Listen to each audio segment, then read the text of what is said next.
আল্লাহ বললেন, আগুন, দুনিয়ার শুরু থেকে তোকে একটা ধর্ম আমি দিয়েছি, যা পাবি জ্বালিয়ে ছারখার করে দিবি, কিন্তু আজকে কয়েকদিনের জন্য তোর জ্বালানোর ক্ষমতা আমি আল্লাহ কেড়ে নিলাম। তে আমার ইব্রাহিমের জন্য ঠান্ডা হয়ে যা। কি হয়ে যা? তবে আগুন, খবরদার এত বেশি ঠান্ডা হবি না যাতে ইব্রাহিমের সর্দি না লেগে যায়।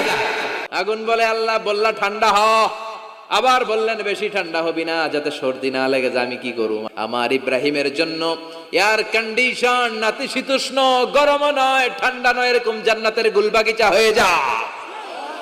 আল্লাহু আকবার। সাইয়েদনা ইব্রাহিম আগুনের ভিতরে 40 দিন ছিলেন। চিল্লা এখন কয়দিন? একটা পশমও পুড়ে নাই। আগুন থেকে বেরিয়ে উনি অনেকদিন বেঁচে ছিলেন।